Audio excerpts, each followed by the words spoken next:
Mumbai Indians से लेकर KKR, Sunrisers Hyderabad से लेकर आरसीबी तक जितनी भी टीमें हैं, सारी टीमों को लेकर उत्तर दक्षिण पूरब पश्चिम हमने प्लेइंग 11 बनाई। लेकिन हमको लगा कि प्लेइंग 11 के साथ साथ एक इंजर्ड 11 बना ले।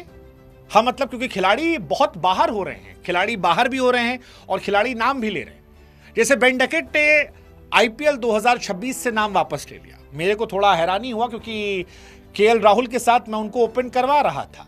हालांकि मेरे पास निशंका भी बैकअप में थे, अभिषेक पोराल भी थे और पृथ्वी शॉ भी थे, साथ में साथ करुण नायर भी थे जो ओपनिंग कर सकते थे। बट बेन डकेट ने जब 3 साल बैन झेलने का मन बना लिया तो मेरे जहन में सवाल आया कि भाई साहब, कौन कौन से खिलाड़ी जो बाहर हुए हैं और क्या इन खिलाड़ियों की कमी आईपीएल में खलेगी। पहला नाम जो है वो है हर्षित राणा का। हर्षित राणा घुटने की सर्जरी हुई है, केकेआर के प्राइम बॉलर रहे हैं और ये साल उनके लिए बहुत डिसअपॉइंटिंग रहा क्योंकि बहुत अच्छे खिलाड़ी हैं, जबरदस्त बॉलर हैं, बैटिंग अच्छी करते हैं, लेकिन अब वो बाहर है, वो टीम का हिस्सा नहीं है और ये सीजन उनके बिना केकेआर को बहुत भारी पड़ना क्योंकि केकेआर में बॉलर ही खत्म हो गए। हाँ, जैसे आकाशदीप का नाम था, मुझे लग रहा था शायद उनको भी खेलने का मौका मिलेगा, लेकिन वो भी गायब है। आकाशदीप की जगह सौरभ दुबे को रिप्लेसमेंट के तौर पर फिलहाल बुलाया गया है। लोअर बैक स्ट्रेस इंजरी जो है वो इनकी हो गई है। इंजरी जो है वो सारी टीमों में गई है बड़ी डेमोक्रेटिक तरीके से। जैसे सीएसके में मुझे नाथन एलिस जो है वो बहुत अच्छे लग रहे थे, मुझे लग रहा था कि शायद वो बहुत ज़बरदस्त खेलेंगे, लेकिन नाथन एलिस को हैमस्ट्रिंग की इंजरी हुई है और ये इंजरी सीरियस कंसर्न हो गई है। नाथन एलिस का बाहर जाना सीएसके के लिए बहुत बहुत बहुत बड़ा झटका है।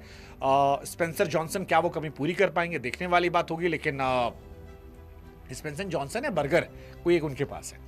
बट नाथन एलिस अच्छे बॉलर, ऑस्ट्रेलिया के अच्छे बॉलर है, वो बाहर हो गए। सैम करन जो है वो आरआर गए थे सीएसके से, संजू सैमसन के बदले रिप्लेस किया गया था, लेकिन वो भी बाहर हो गए हैं और अब उनकी जगह पर दशुन सनका जो हैं उन्हें लाया गया है। पीएसएल को धप्पा मार के वो आईपीएल में खेलने आ रहे हैं और सैम करन इस बार आरआर का हिस्सा होंगे।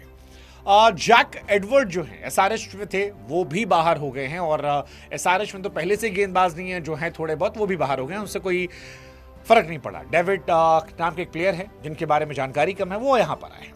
मुंबई से अथर्व जो हैं वो बाहर हुए। हालांकि मुंबई को घंटा फर्क पड़ता है, मुंबई के अगर 4-5 खिलाड़ी भी चोटिल हो जाएं तो भी मुंबई इतनी ताकतवर है कि वो आराम से इस सीजन में अच्छा कर सकती है, बशर्ते खिलाड़ी आउट ऑफ फॉर्म ना हो। तो मेरे हिसाब से वो कहानी आ सकती है।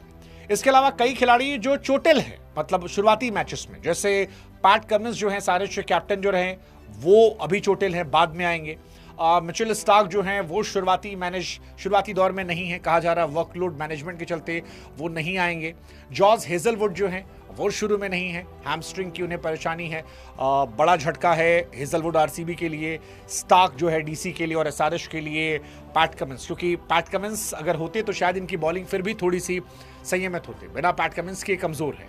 डीसी क्या वो मैनेज कर पाएगी? They have good bowlers, but again Mitchell Starc का रिप्लेसमेंट नहीं होता है, वो बहुत बड़े बॉलर हैं। जैसे हेजलवुड का रिप्लेसमेंट आरसीबी के पास नहीं है, आप डफी टफी कुछ भी ले आइए, दैट्स नॉट पॉसिबल। बहुत बड़े प्लेयर हैं तो चांसेस नहीं है। Same goes for Matheesha Pathirana, KKR में गए थे, एक्सपेक्टेशन थी कि इस साल वो अच्छा करेंगे, लेकिन वो भी चोटिल हो गए हैं, वो बाहर है।